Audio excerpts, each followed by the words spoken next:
I don't like it at all. Just like, it's like sweet music to my ears. Ew, dude. So again, it's really showing the nuanced layers of difference between poker and poker abilities here.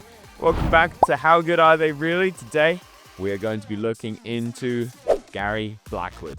Now, I will say, I'm like 98% certain that this man really doesn't like me. So you're telling me there's a chance? I will do my best to look into this objectively.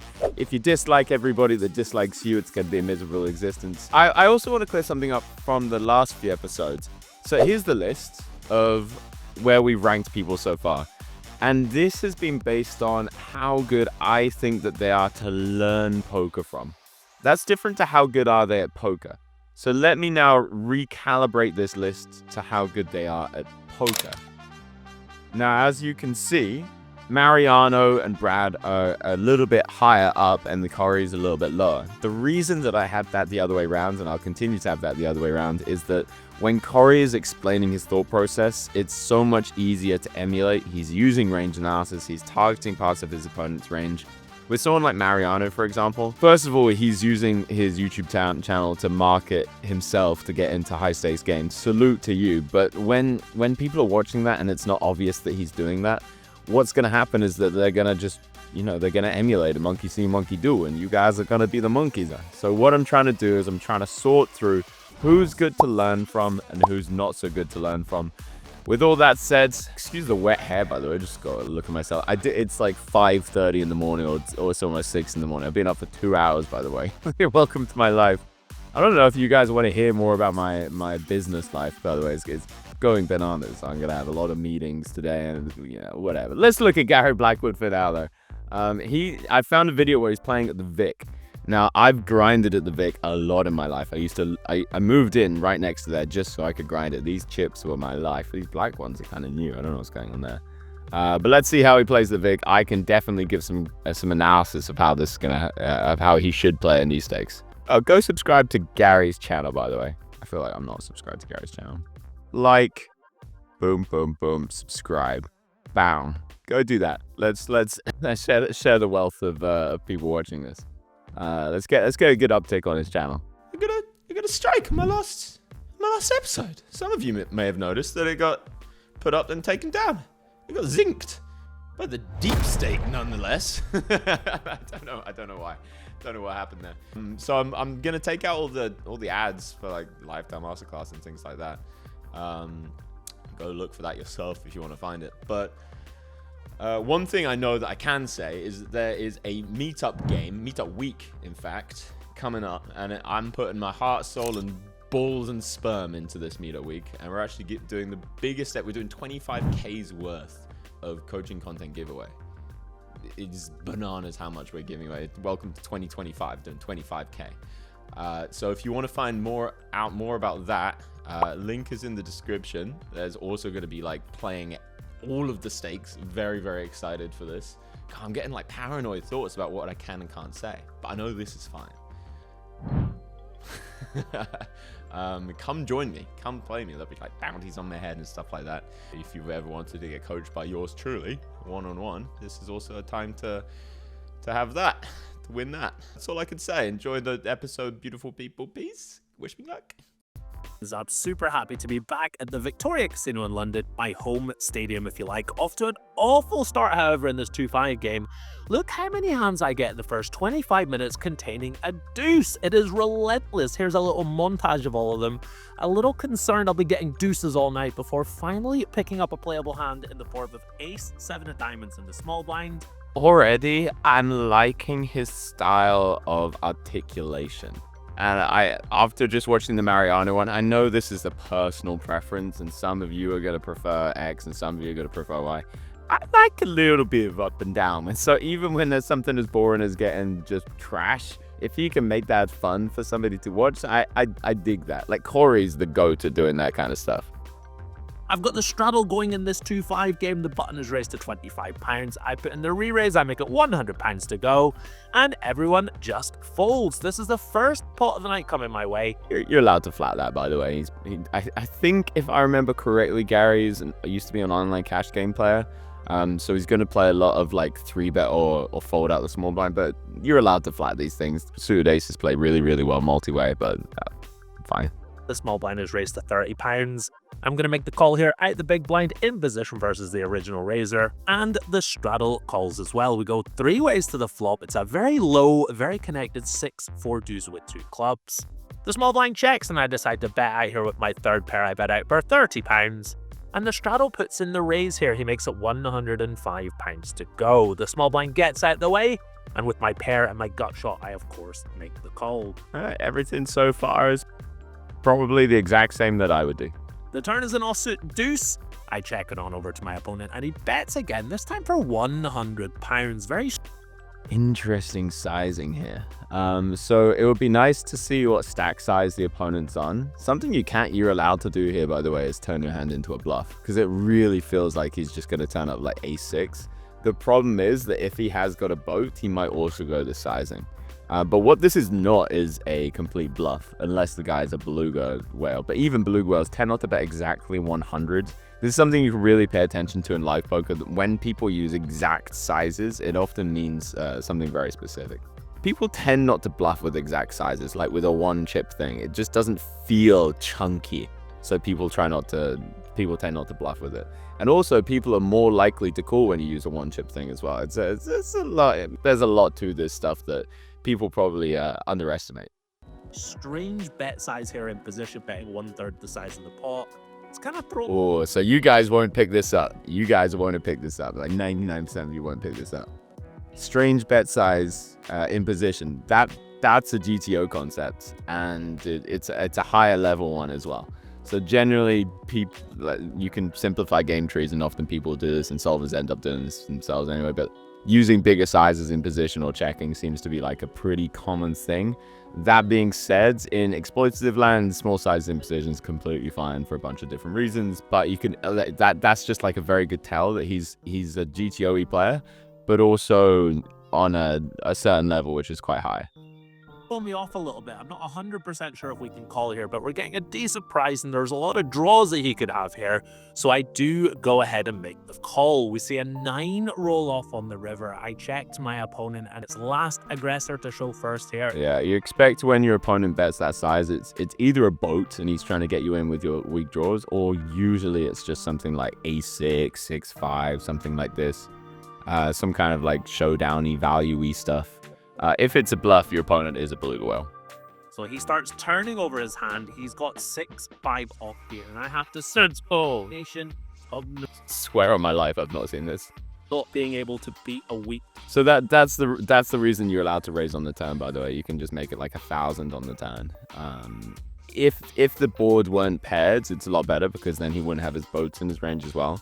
The reason that he could still have a full house in his range when he bets small on the turn is because imagine he's got like 6 deuce. He wants you in there with queen jack of clubs.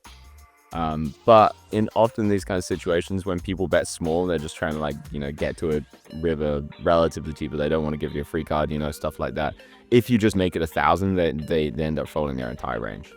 So it definitely could have been a sexy play. He didn't consider it, which is reasonable. But I would say that somebody like, I don't want to say like Hungry Horse maybe probably would have made at least really hardcore considered making a turn raise there. So pair, I actually say out loud, whoa, how did I miss? To kind of save face a little bit. Let's hope Mr. 6-5 offsuit is not a vlog watcher here. But yeah, pocket threes, no good. Really card dead for the first hour or so here. Gonna play some back. I'm enjoying this already, by the way. This is a nice change of pace. This next hand, I've got King 8 offsuit in the straddle.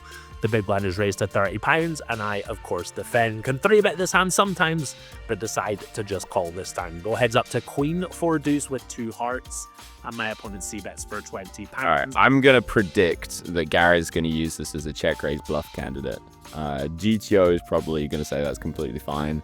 The King of Hearts is pretty good. He's probably going to think his opponent's going to be c-betting too wide on this board. So that would be kind of my prediction of this.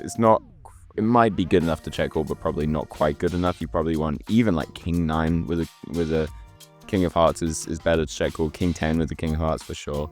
But I'm going to assume this is just right for his check raising. I think live pros are probably going to see that a little too much in this spot. So with my overcard to the board and my backdoor flush draw, I put in the raise here. I make it £75 to go, and good enough. He does just let it go. Really nice. Yeah, very, very, very good hands. The threes I'm gonna rate as I mean, fucking 8 out of 10. It's hard to criticize. It could have raised a 10, didn't consider it. This one is just a 10 out of 10. These are the kind of situations where these online guys are just going to be absolutely annihilating the live guys. It is true, you're probably going to run into people that 100% c-betting, continuation betting these boards. By the way, can you tell me if I speak about poker too quickly? I don't want to like demean people by being like, nobody knows what c-betting is, you know, but I don't know what level of non-professional people are. But anyway, yeah, people are going to be continuation betting this board 100% of the time because it just looks like the kind of board you're meant to. And then taking these kind of hands, taking a lot of other kind of hands like 6-5, 5-3, and just check raising a lot, really, really wides, even like 10-9 or backdoor diamonds or something like that. It's going to get the job done, and you're just going to be crushing in tournaments as well. This is really powerful, especially when you're like 30 big lines deep and you just get to take down like a continuation bet. Cool. Well, I'm in Gary's heads. He's in the other guy's heads. We've got a nice little human centipede of knowledge going down. Ew, Charlie. Ew. Point versus players that c-bet too wide is to raise them in position and force them to fold. Next up, 25 minutes later, I've got 6-3 of hearts in the big blind. No straddle this hand. Under the gun is limped in for £5, and the player next to act is going to put in the raise here. He makes it £25 to go. It falls all the way around to me, and I don't think the limper is ever going to limp raise here. He's not the type, so I do make the call here. I'm actually surprised to see this call. I don't hate it. I would probably do it, but it's the kind of thing that if I did it, I would expect somebody like him to be like, all right, Charlie's being too loose. Is very, very loose call here. Like 6-4 suited, I could see. 6-3 suited is like... And sure enough, the limper calls as well. We go 3 ways to the flop. It comes down 8-7-5 rainbow. I've got the open-ended straight draw, and you could make an argument for leading. Nice number in the middle. Here, but I decide to just check this time. And oh, he said you can make a good argument for leading. Straight draw, and you could make an argument for leading here, but sexy commentary, by the way. This I know it's really hard to tell because you see somebody like Mariano playing like 100, 200, 200, 400, and this is a guy playing 510. The sentence "you could make an argument for leading" and then deciding to check, to me is just like, it's like sweet music to my ears. It's like he's whispering sweet nothings while sitting in a bar stick. I don't know why my head's like this. But it's just like, it's like he recognizes the situation that it's a board that he can smash. He's gonna have some nut advantage. He's gonna have some like 9-6 suiteds. He's gonna have some 6-4 suiteds. He's gonna have sets 2 pairs and yeah, he's gonna have nuts more than his other opponents. But he's also gonna turn up to this flop with a bunch more hands that are better than 6-3 to be leading. So like even something like 10-6 is better, and there's going to be a king 6, a6. You know, there's a ton of these hands, and if you do it too much, then from GTO land you're going to be messed up, and this might just not be good enough. Plus, you can check if it checks around, you get to bet the turn with these kind of hands. So it's already just another level of poker analysis, which is a lot better than the ones we've seen previously, apart from Hungry Horses. I decide to just check this time, and the action is going to check all the way around. The turn is the 10 of hearts. This is what I'm talking about, by the way. For non-professionals, these like very minute details of somebody's thought process, you're going to miss. Like there's just no way, because you haven't been trained in poker for millions of hands. And you haven't, you know, I've spoken to literally thousands of poker players about their thought processes, and I can tell based on like a sentence where they tend to be in how good they are at poker. Gary is already showing himself to be theoretically very good and sound understanding of poker. I pick up a flush draw to go with my straight draw. I've also got 6 high right now, and I'd quite like to win the pot with 6 high. So I bet out for £55. The limper is going to make the call, and sure enough, the raiser is going to call as well. We go 3 ways to the river. We've got many outs, and the deuce of diamonds is not one. Interesting. What would you guys do here? If you're not me, and this is something that has been very frustrating, that I had such an aggressive image that I had to give up in these kind of situations pretty much always. If you're anybody with a reasonable image, I think this is a fantastic spot to be bluffing. And the reason for that is, even though, okay, theoretically, this is going to be a little bit nerd talk, we're blocking the hearts, which is like pretty disastrous because we want both of our opponents to have hearts, because then they're going to snap fold if they have the ace-6 of hearts, ace-3 of hearts. So hopefully Gary isn't going to be putting too much weight on that, because, you know, theoretically it's going to be probably some checking here on the river. But exploitatively, you're going to be running into a lot of one-pair hands, like a lot of one-pair hands. And we're the only person in the hand that can have the nuts. And so going for just like a 300 like Hungry Horse will bet this for 100% of the time. I'm almost certain. Go for like 375 pounds here. You might end up just getting range fold, unless somebody's got like a wonky 2-pair that they've turned somehow. But it's just so rare for somebody to turn up a 2-pair. One of them. I don't think bluffing this hand versus 2 players is very good at all. Holding 2 hearts in my hand. The limper's got 10-9 of clubs. The razor's got king-10 of diamonds. Told you. 375 gets that through. So I'm in his head, man. I'm gonna rate this hand a 7.5 out of 10. Still, like, it's still good. Like, it's theoretically sound poke. He's gonna be winning money if he plays like this in the long run.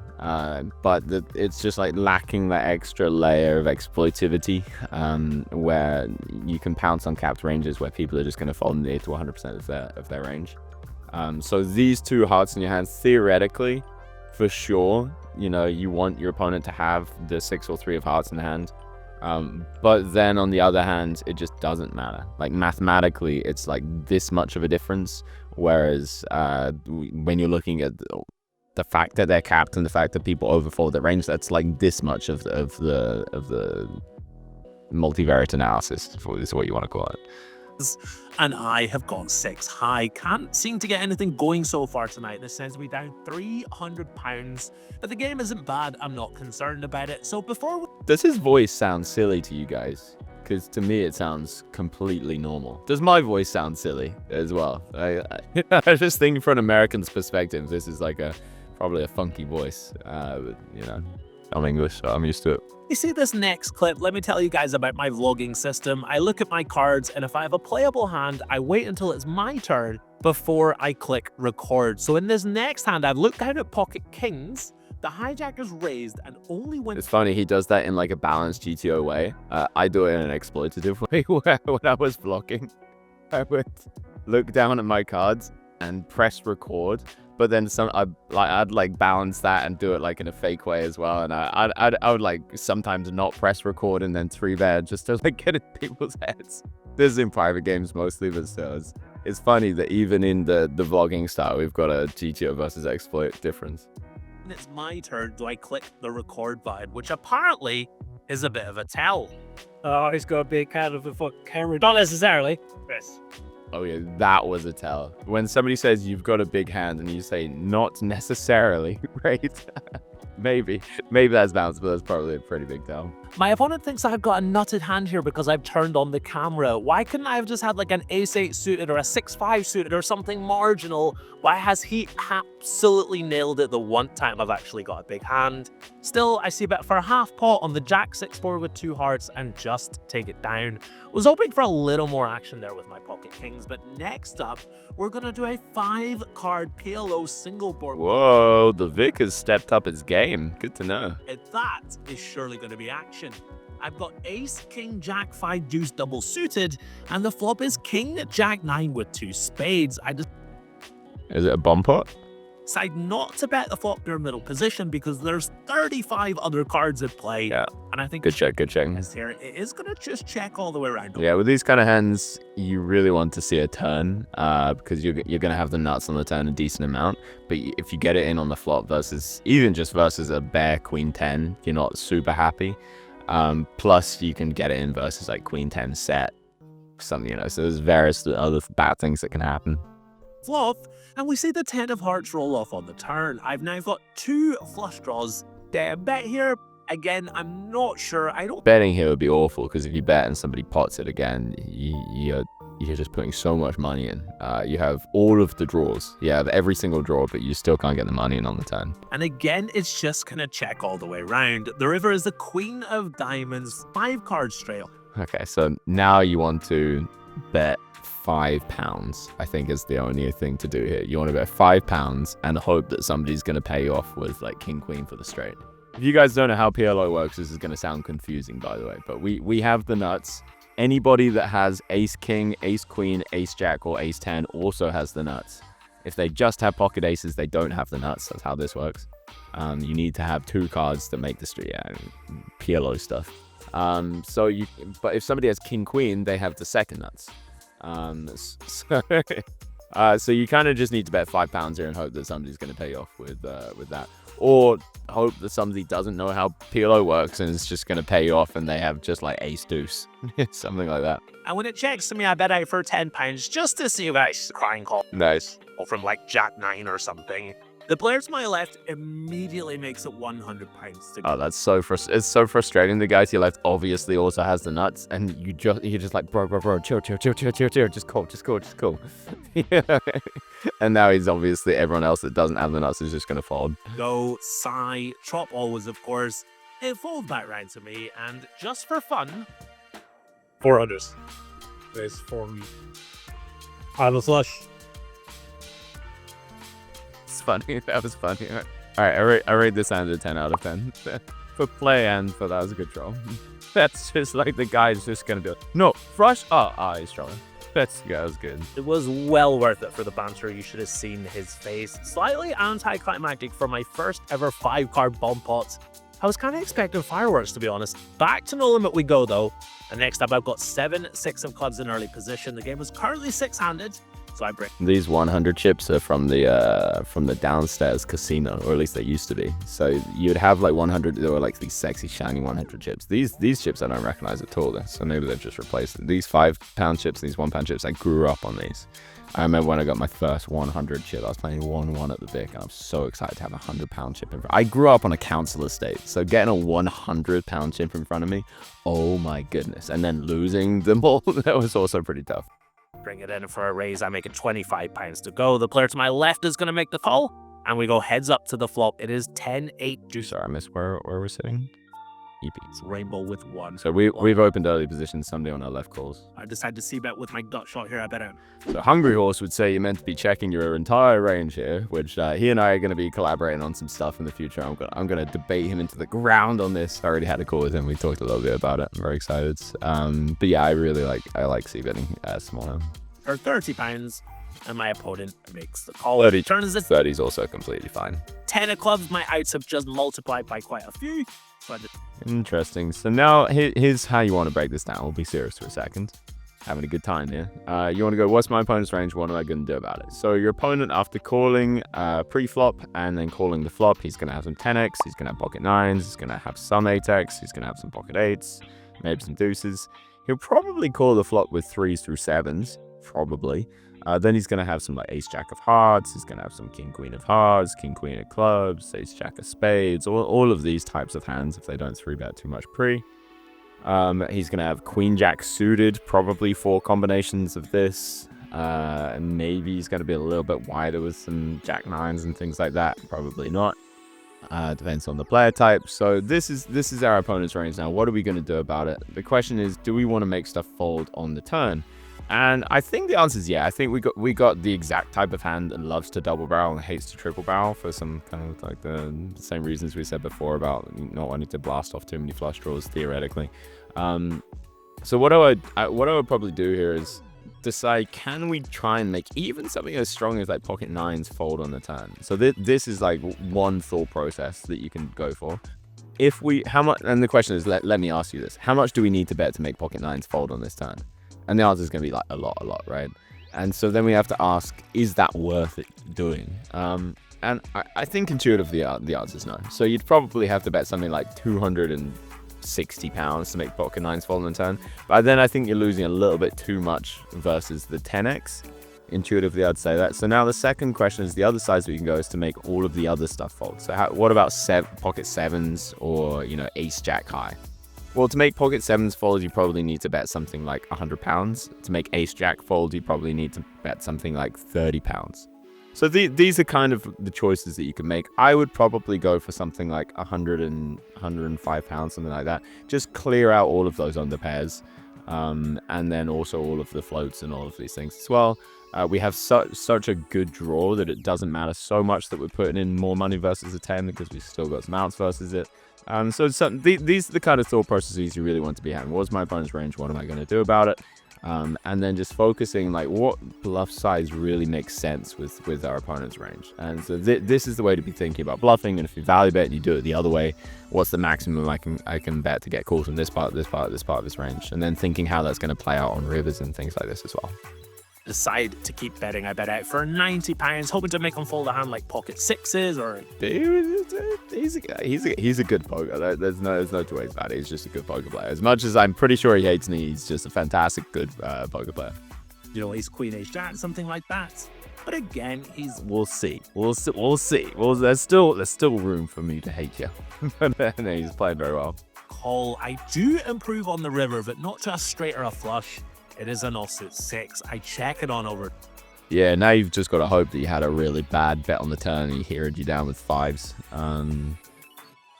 Could also check jam the river. That'd be kind of cool if he bets, because then he's going to have a 10 most of the time, or bluff. It's my opponent, and he moves all in for his last 206. We were also probably playing against a recreational player. 260, just fold. He pounds. He's a very ABC non-pro. To be honest, I don't even think about calling here. I just let it go. Can't seem to get anything going tonight. And yeah, 10 out of 10. Yeah, nothing. No, I mean, he didn't explain the entire thought process, but as a vlog, he's not meant to. But yeah, very, very good hand. Next up is a really fun hand. I've got queen jack offsuit in the hijack. 30 minutes later, I raise it on up to £25. The big blind makes the call. The straddle calls. And we go 3 ways to king, queen 9 with 2 spades. It's going to check on over to me. Always checking this back. Some people like to, yeah, they get really confused. They're like, oh, this board's good for me. I'll go to range back and stuff like that. But your hand is like the hand that wants to check back. If there's any hand in the world that wants to check back, this is the hand that wants to check back. So yeah, do that. And I decide to c-bet here with my second pair, my gut shot. I bet out for £25. I don't like it at all. Big blind makes the call, and the straddle gets out of the way. The fact, at least he's c-bet size that something like queen 7 suit is probably going to call one. I don't like it. The turn is the deuce of hearts. It checks on over to me. Now you kind of have to check, or like value merge bluff. Like one interesting thing to do here would be to go a size that king 8 is going to fold, but queen 10 is still going to call. There's actually like the solver actually, by the way, I haven't run a single solver solution in my life, but I've talked to all of the best players in the world, and they've ran many solver solutions in their life, and not all of them, most but a lot of them. And something in these kind of spots, on these kind of like 3 Broadway card spots, especially if you're node locking, the solver will like just going huge with a lot of just like kings on an ace queen 10 board to make them fold ace deuce, to make them call queen jack, things like this. And you can really node lock how people are going to react, and it really does well in these spots. So it would be a very high level play to see him going something like 150 here. And the point is that they're going to be folding ace queen, they're going to be folding king 3, they're going to be folding whatever else, but they will also be calling some queen 10s, maybe some 9 10s, like the pairing flush draw and pairing gut shot hands. So it would be an interesting play. I don't know if it's best. Checking might also be best, but I think it might actually be best to kind of like value merge here. Just second pair, I decide to just check this one on back. River is the 10 hearts, backdoor flush gets there, but well, it wasn't as spicy as I was expecting. Of course, make the straights, and the big blind checks it on over to me. So now we're in value betting mode. What is our opponent's range? Always ask yourself this first, slow it down, don't just get excited. I've got a straight. What is my opponent's range? So he's going to have a lot of king X, so is it the big blind? Yeah, so it wasn't the straddle, it was the big blind. So he's gonna have a bunch of 2 pairs, so you know he's gonna have some queen 10s, some 10 9s, some king 10s. He might every now and again have a slow play flush. Really unlikely, really actually very few combinations of hands that will turn up as a flush on the river here, because all the big cards are gone, and not much of the ace X will be calling the flop. So this is just what you're gonna, you can't try and get a crying call from a king like king 7 of diamonds. You have to try and get a crying call from 2 pair. And so what size would 2-pair call is basically the question you want to be asking yourself here. And it's probably like 65, something like that, 70 pounds. A clear value bet for me. I bet out for £100, hoping to get crying call from some like 2 Also fine. pairs or something like that. My opponent's thinking over his options and eventually moves all in for 500. Ew, dude. This is where I need to know who the player is. To turn up with a flush here, name the flush. Having the Queen of Hearts here is actually very useful. Is he going to be calling like King 3 of Hearts out of the big blinds? That's the question. Like, this is where I need to know who we're playing against. £75. This is a little bit gross out of nowhere. This player is relatively new to the game, hasn't seemed to be like getting out of line or, you know, playing too loose red. Yeah. This is where you almost wish you'd bet smaller, because when you bet big, like, we can still have a flush when we bet this size. And unless this player is a very thinking player, where if it is a very thinking player, he might be like, oh, if he had a flush, we'd go bigger to try and get calls out of a straight, you know, something like that. But he's probably not a super thinking player, then it's probably a fold, because this is so underbluffed as a spot in general. But it's like, name the if he doesn't have like King 7 of Hearts pre-flop, name the flush. You know, it's really hard to find a flush. We've got King Jack of Hearts, you know, it's kind of it. But then if he does have King 3, King 4, King 5, King 6, King 7, King 8 of Hearts, that really changes stuff. But I don't know, man. I don't know. He's saying he's got a flush, and we got the Queen of Hearts, which is the card to have. I wouldn't be surprised to see Gary make this call from a GTO point. But I wouldn't be surprised to make him make the fold from an exploit point, just saying people never bluff there. Anything like that. Really quite a gross spot now. I'm thinking over my options. I'm thinking how my opponent would play his straights and play his flushes here. Very good that he's thinking that way, by the way. Like, you have to go through the entire hand. Like, okay, imagine if he had, you know, the kind of bluff candidates that you might expect to see somebody turn up with here. How would he play that? Okay, imagine. It's hard to find the natural bluffs, by the way. It's really hard to find them. You'd have to take some kind of like 8, 9 of spades, you know, something like that. Something that's not wanting to call the river. Something that isn't 2-pair. Maybe like King 7 of diamond. Like, you'd have to get pretty creative with this. It's hard to turn up with just like a 1 heart hand. Ace Queen with the Ace of Hearts is like a potential. It's probably the most likely one if he doesn't 3-bet that pre. I think a lot of players are just going to lead out on the river with their straights and probably going to check some of their flushes so they get to go for the check raise for the times that I've got a straight myself.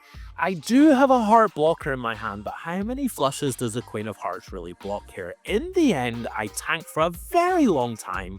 Yeah, having the King of Hearts is way better than having the Queen of Hearts, but it depends what he's calling pre-flop. Decide to make a very, very tight, very disciplined fold. This could be too tight, but like I said, I think people lead out on the river with their straights, and I think they're more likely to check their flushes. I'll rate that hand a good 7 out of 10. I think the flop c-bet's too much. I think the turn he didn't consider going huge. And again, somebody like Hungry Horse, I'm almost 1,000,000% certain that he would have considered blasting the turn as a value merge there. It's like getting that level of creativity for exploitative poker, where you understand you understand how GTO works, but you can then deviate from it, or you just have like a good understanding of range analysis. You start to see a lot of things that other people don't. So yeah, very, very solid play from Gary. If you want to learn poker, this is probably going to be very useful to learn from, especially if you're more of a GTO type of person, but maybe missing out on some of the creative layers of poker. Moving on now, I've just posted my big blind in the cutoff after a bathroom break, and I get dealt pocket 9s. The hijack is raised to £25, and I could definitely re-raise this pre-flop, but all the non-pros in the game are to my left, and I want to play with the non-pros, so I decide to just call here in the cutoff. The button. Perfect analysis. I prefer not, as you probably know by now, I prefer not to 3-bet hands like 9s, 8s, 7s, whereas everybody's telling you to do it now because the solver tells you to do it. People don't even know where these solver solutions come from, by the way. It's like a whole new conversation we can have some other day. But yeah, you guys especially don't want to be 3-betting like 9s, 8s, 7s, especially out of position, but even in position, it's just so hard to play. 9s, 8s, 7s, 6s as 3-bets, because every board is tough to play unless you hit a set, and then you would have hit a set in a single raise pot if you just called. Plus, when they 4-bet, it just gets annoying and dicey. So yeah, tend to call it. 10s are a lot better, by the way, but you should tend to call hands like this. Calls, the big blind calls, the straddle calls, and we go 5 ways to king 10-7 with 2 clubs. Not really what I was looking for here with pocket 9s. I think he needs to get better at flopping sets. Would be my expert analysis. The action is just going to check round on the flop, and we see a lovely 9 of clubs roll off on the All right, you made your point. turn. Now, some straights get there, obviously all the flushes get there, but I've got a set of 9s, which is pretty good. The guy to my right is going to bet out for £80 now and give him a 5 win. All right, what would you guys do here with a set? You got 3 options ahead of you. You got fold. If that was your choice, you can get out of my channel. I do not want you here. You've got call and you've got raise. What would you do? If you said raise, I like your chutzpah, but that was awful. Yeah, you should call. Praise them all. Good job to almost all of you that got that correct. Well, the draw's complete. I decide to just call. The big blind is going to call as well, hoping for a board pair, but it's an offsuit 5 instead. The guy to my right is going to bet again, this time for 250. Oh, it's a fold. It's a fold. Oh no. Oh, sorry guys. I'm gonna ruin your fun and tell you what you should do here. Oh, it could be king 10. Somebody's got a flush very often here, like very, very often. Betting 250 in this board is like straight plus. He shouldn't be betting king 10 unless he's a beluga, unless he's pumping a big old sperm whale. This is just gonna be a fold. It's like the saddest fold to ever have to make in the history of everything. Pounds. I've got a set of 9s here, but the guy to my right has been really quite tight. Oh yeah, it's a super fold. Oh, the title is could you make this fold sick laydown? I guess this is probably this hand. Yeah, I think this is what separates the wheat from the chaff, by the way, these kind of situations, because it's cool to make the hero bluff, it's cool to make the hero call, it's not cool to make the hero fold, and you just get to call and be like, oh, cooler, and nobody knows anything better. You know, nobody knows that you've made this kind of like normal calls. Nobody thinks twice about it. But it really does separate the good from the bad here. You don't see that you have a set, because if he's only betting a straight and a flush, having a set is the same as having like a king, except the guy's behind you, but it's basically the same. So yeah, it's just a fold. Really, really sad. I'm pretty certain that Gary will find this, but I would say that the vast majority of players will not. So this really does separate the great from the good. There's also a non-pro. So is he really going to bluff here into 2 players, one of which is a non-pro? Yeah, non-pros don't bluff here in a million years ever, unless sometimes they turn up with just the ace of clubs and they feel like they have to because they've heard about the word blocker from some commentary stream or some YouTuber. I'm not gonna say who would teach bad GTO strat to kids. But yeah, usually people don't bluff into very strong uncapped ranges and not into 2 people, and yeah, so the only sad thing is that he could be doing this with 2 pair, and he's just like that bad that he doesn't unstat. He shouldn't, but I think he's probably just a flush. There's a lot of combos of flushes. Pro after he's been called twice on the turn. I'm really not sure. I've also got the big blind behind me to worry about, so really not sure if we can make this call here. It does look very, very tight to fold a set here, but given all the circumstances and just how wet the board is, I decide again to make a very, very tight fold. The last fold was kind of tight, but this one is insanely painful. Coming all this way to just fold sets on the river here, it's not really what we wanted. The other guy is going to snap fold, and I asked the kid to my right to show one time. He's nice enough to show me the jack of diamonds and the queen of clubs. Let's go. As I called there expecting to lose to a flush and ended up losing to a straight. Yeah, great fold from Gary. Called pre, good. Check flop, good. Called 10. Yep, 10 out of 10. Amazing hand, 10 out of 10. Great folds. Yeah, again, probably everybody else that I've gone through so far, apart from Hungry Horse, would have called, would be my guess here. So again, it's really showing the nuanced layers of difference between poker and poker abilities here. I can tell that Gary's just played a lot of poker. I don't know, maybe I'm wrong, maybe he wasn't an online player before, but I'm pretty sure he was. And when somebody's just played millions of hands of like Zoom poker or Russian cash poker, these things come just like in your head, just intuitively. Like, just, you know, you just play it, you've seen so many spots, and range analysis is just like drilled into your mind. And you don't get sucked in by the heuristics of like, oh, I've got a strong hand, and oh, I'm near the top of my range, you know, stuff like that. Pretty gritty grind so far, but making good folds. And that one is shown by the fact my opponent had a straight. I am now down £1,000 in the game. Lots of hands that are not making the vlog going against me as well. But hoping that'll change 25 minutes later when I pick up pocket jacks in middle position. I'm going to raise it on up to £25. And the non-pro in the small blind is going to put in the re-raise here. He makes it £75 to go. I decide to just call here. But as I'm doing so, 2 chips are stuck together, and I accidentally throw out 2 pink chips instead of 1. Technically, this is a raise to £225, but the dealer announces... You got those sticky casino chips. That's unfortunate. People been sweating on their roulette tables, handing them over to the poker room every now and again. God, this brings back so many nice memories of playing in the... I played so many hours in the Vic. It was my favorite casino by far in England. Accidentally 4-betting in the spot. There are worse spots to accidentally 4-bet. Like, this is like, I mean, 4-betting jacks in these situations tends to not be great depending on who's 3-bet you. But it really could be worse. Like, you know, it's not a terrible play to 4-bet jacks here. 200. My opponent says that he's happy for me to take it back and do what I want. He's a non-pro that plays home games, and this is the kind of thing that you would say in a home game. Obviously, we're in the casino. This is not a home game, so rules are rules, and this is going to be a raise. Interesting spot. You kind of have to keep a straight face here.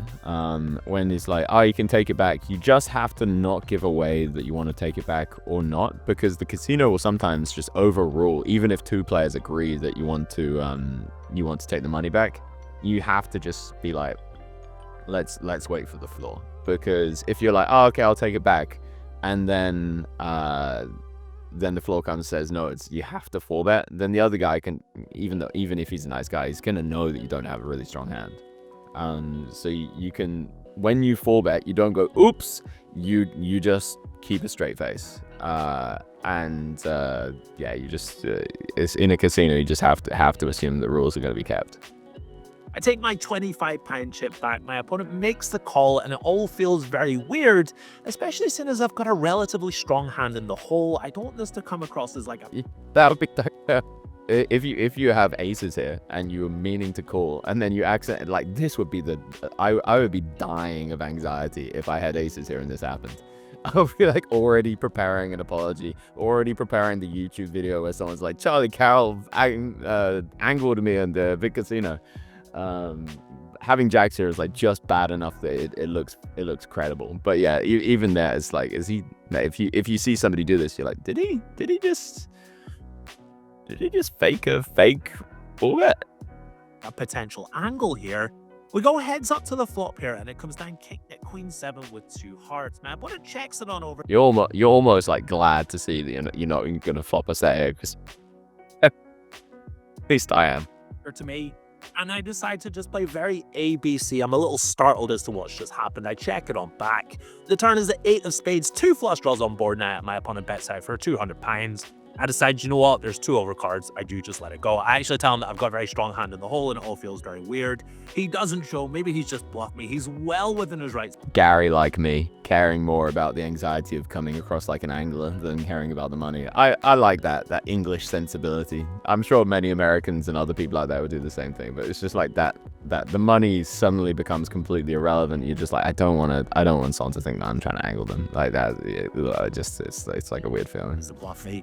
But yeah, a little strange because of that miss. On the very next hand, I've got ace 10 offsuit under the gun. I raise it on up to £25. I haven't topped up from the hand before just yet. We were chatting about what happened in home games and stuff like that, so I didn't get a chance to add on some chips. The button is going to call. He's the same guy from the last hand, as is the small blind. Straddle calls as well. We go.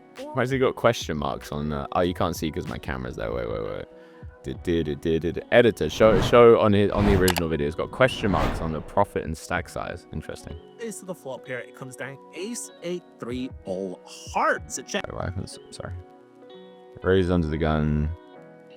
We open under the gun. Button calls, small blind calls, straddle calls. It's good that he's opening ace-10 off under the gun, by the way. This is, you're not meant to nine-handed.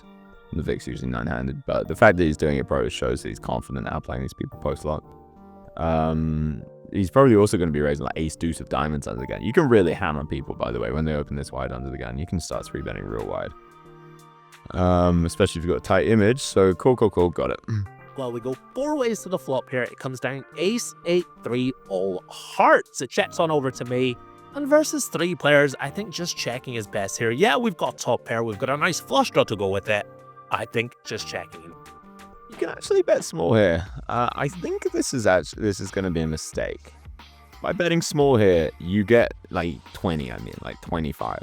Probably 20 is even better, because if you go 20, 8, 9 of clubs is going to sometimes call. Ace-X is always going to call, ace-deuce, ace-4, ace-5, ace-6, ace-7. And then something like 7s with a heart is still going to call you. So I think this might be a pretty sizable mistake. And then they're going to raise their strong hands. And nobody in their right mind ever bluff raises this spot. So I think this is actually the first sort of pretty sizable mistake I've seen. Is best. The button is going to check back here. Important information for what's about to happen. And we see the 10 of diamonds roll off on the turn. I've now got 2 pair. And the straddle is going to bag here for £75. Pretty cool to have 2 pair and a flush draw in Hold'em, isn't it? It's enough all sorts of flushes like 6-4 suited, 7-5 suited, Queen 2 suited. All the flushes that nobody else in the hand can have. So I think the best play is to just call here with my 2 pair. Interestingly enough, the button is now going to make it £300 to go. What? There's zero hands that make any sense here.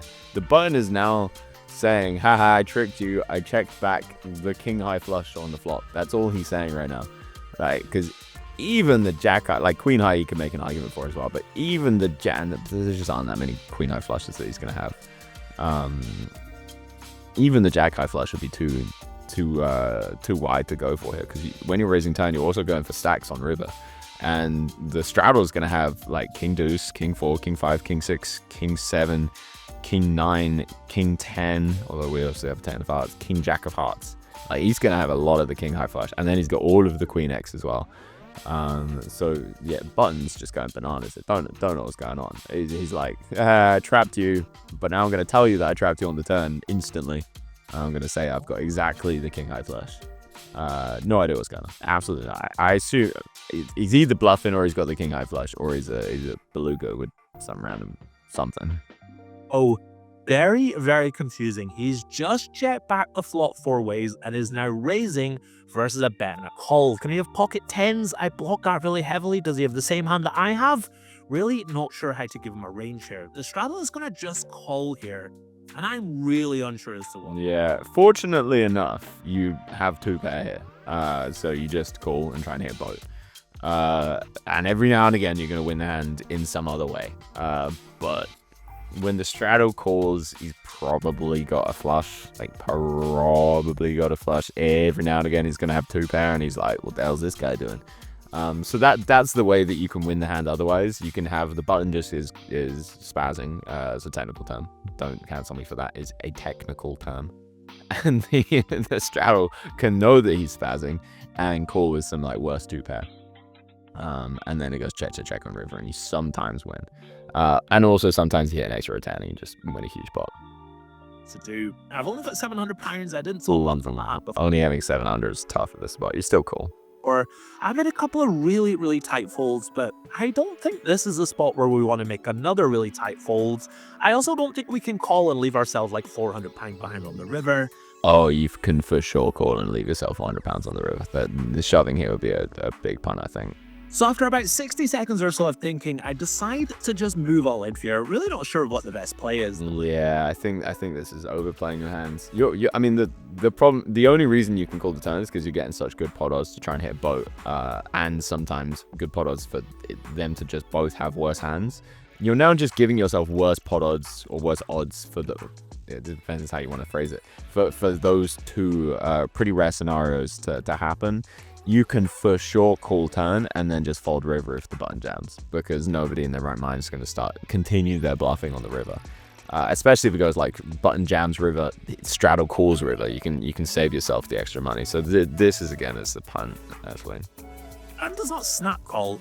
He asks for a count. This could be a ploy to look weak because obviously there's a player still behind. You're kind of bluffing at this point, by the way. I don't think you're ever gonna make a flush fold, but you're repping the nut flush. You're repping a ridiculously strong hand. Sometimes people are gonna fold a small flush here. Not getting too excited just yet. The dealer's arm is also playing havoc with the focus on my camera. Apologies for this if it's affecting anyone. Eventually, the button decides to just call. It's a little bit scary. It feels like he's trapping the guy behind with a strong hand here. The glare to my right fairly quickly folds, and the button asks me if I want to go once or twice. If he's asking that, it means he's more likely he wants to go twice. I'm happy to go. Yeah, that's a good sign. Yeah, good luck. What do you pause the video? What do you think the guy's got? Like, because we could for sure be up against like just a random like king queen with a king of hearts kind of hand here. No idea what he's got. No, absolutely no clue what he's got. Usually it's easy to range people. Should we say? Oh, he's probably just got a flush. My gut's saying he's bluffing, but he's probably just got a flush. Asking. He turns over his cards. He's got king 5 with just the king. Let's go, Gary. Let's go. You somehow got the max. Of hearts, bro. Way ahead here. Gut. Oh, I think that's a diamond. Focusing the camera just in time to see a brick on the first run out and a heart on the second not out. This is so disappointing. I really. Damn, we got the best case scenario. Best case scenario. Straddle somehow didn't have a flush. Button somehow didn't have a flush. Crazy hand for him to. That was a wild hand. I think the turn is still just an absolute punt though. We thought I was dead after he just called my shove. But then I saw we were way ahead, and then I saw that we're chopping this one up. Still, no harm done. It's a little bit of profit on the hand. Yeah, it's an interesting one. Again, the thought process is still very good. I think the flop, not betting the flop is actually a pretty big error EV wise. And I think shoving the turn, it's a complicated hand. Like there's no two ways about it. It's something you don't ever see in online poker, and rarely in live poker as well. It's a very complicated hand. So I'm not gonna dock too many points for this. But in general, I think he could have played this a little bit better. He seems humble enough to understand that himself, though. I will give this an 8 out of 10. As crazy as it seems, because it seems I disagree with 2 of the 4 streets of the hand. Checking the flop's fine. I think it's just an EV error would be big, but thought process error is marginal at best, at most. And then the turn. Like, he was thinking about it well. Like, he was thinking about the hand well. He had same range analysis. I think the execution of shoving the turn is just a punt. But if he weighted the button more towards the king of hearts and then also thought the straddle didn't have a flush for some reason, it could be fine. But I mean, you're running into a flush like most of the time when you shove. So I think it's a bad shove. Anyway, I'll give it an 8 out of 10. And it could have been a lot worse. We could have lost it twice. Moving on now, 40 minutes later, I pick up ace king offsuit in the cutoff. I raise it on up to £30. The button makes the call. The straddle calls as well. He's the guy that had king 5 offsuit and is proving himself to be a bit of a loose goose, to be honest. We go 3 ways to the flop. It comes down king at 7-5 with 2 clubs. Top pair, top kicker. Definitely worth a c-bet. I bet out for £50. The button is gonna. Good sizing. You can. The thing you want to do here is make sure that something like pocket 9s doesn't fold, and I think 50 is kind of perfect for that. And make the call. The straddle gets out of the way, and we see it. When deciding to bet the flop, some people like to bet a quarter, some people like to bet a third, some people like to bet half, some people like to bet 2/3. One of the main things that people really don't understand, which is so crucial for getting good at poker, is the power of exponentials. So imagine, I'm just going to explain. Sorry if it's a little bit dry, but we're here for education. Okay, so call it £100 in the pot just to make the mathematics easy. Imagine we bet something like £25, which some people like to do in these kind of multi-way spots, and you get 1 call. So now the pot on the turn is going to be 150. Now you want to size up. Some people bet like 100, 2/3 pot, and then the other person is going to make a call. So now the pot is going to be 350, and now you want to value bet the river. It just breaks out, say. And you want to bet something like, even you go chunky, you go 300. Okay, you've now got a £950 pot. Congratulations. But if you for some reason could bet like something, let's say 100 on the flop, or let's say like 75 on the flop. So you got 75, he calls 250 in the pot. Now you can bet 200 on the turn. 400 plus 250 is 650. Now you can bet something like 500 on the river. So now you have a 1.65k pot. The power of exponentials by just increasing the flop bet size is so big, because the exponential nature of poker, of how these things work. So choosing your flop bet sizes is so important, and going for really max value against people that will pay off a lot is really, really important. In this precise spot, going 50 is probably better than going 100, purely because something like pocket 8s, pocket 9s, pocket 10s, even 6s with the club will very likely call you, and you have 90% equity against these hands. And then you can start going bigger on turns rivers. But these are the kind of things that you just need to have broken down hundreds of hands of poker to be able to really fully appreciate how important these are. You need to understand how many combinations there are in your opponent's range of different types of hands. You know, if they're calling like king 3 offsuit like the other guy was, well, maybe you need to start focusing on the king X. And then you also have to have an intuition of how much they are going to call. Some people are going to start folding a king if you got 100 and then pot again and then pot again. So really, there's all of these different variables that are creating this poker analysis in your head. And if you have somebody that's like, oh, this is king 7-5, and you bet a third pot because this is a multi-way spot and this is a dryish board, you know, it's just like taking away the nuance of poker. It's taking away the interesting side of poker, and it's not clever. It's not rational. These are the kind of things you need to be breaking down if you want to take poker seriously. If you want to be a semi-professional or a professional. This is what can separate you from other players. Right, for £50, the button is going to make the call. The straddle gets out of the way, and we see an offsuit 3 roll off on the turn. I'm hoping to see an overbet. And I, of course, keep betting here. My opponent is relatively short stack, and with top. If he's short stack, you don't need to overbet. I want to play for it all. I bet out for £100 on the turn. Depends how short stacked is. This is a tiny bet. Happy to see I my think this is probably not good, to be honest. opponent just call. I think he's always going to shove better on the turn here, so I think we've got the best hand almost always. The river is a jack, and well, if he's got king jack or some other weird 2-pair, then I guess he can have my money. He's got about £200 or so less, so I put him. Okay, 200 or so less. Yeah, I'd probably go like one.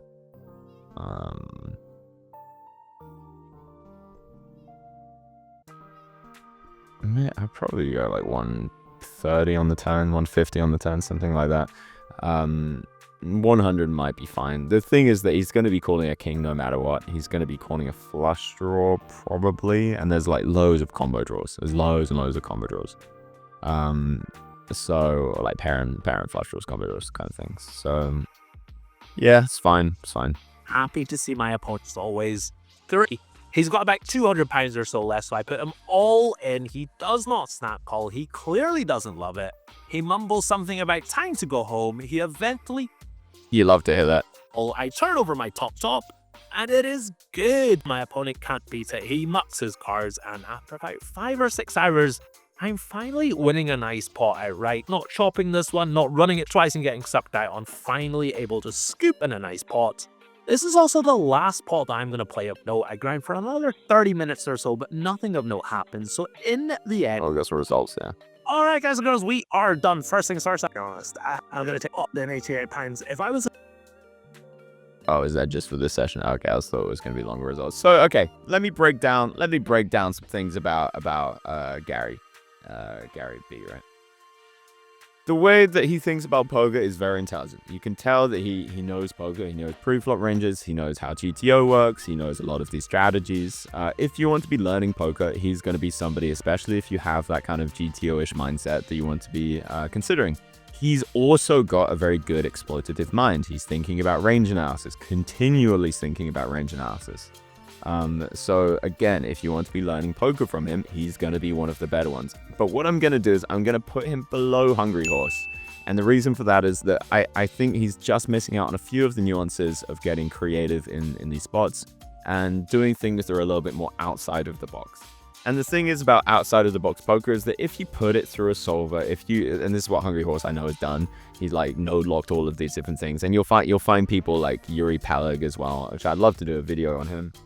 Again, just like so rational, so intelligent, and they have these outside of the box plays, but they've also put it through solvers, and they understand why the solver does certain things. But solvers have their limitations. This is a long conversation. If you want me to be having this with somebody, I can call in one of the best players in the world, just have like an hour-long podcast. If you're interested in that, by the way, let me know. This is obviously that'll be some like hardcore poker theory talks.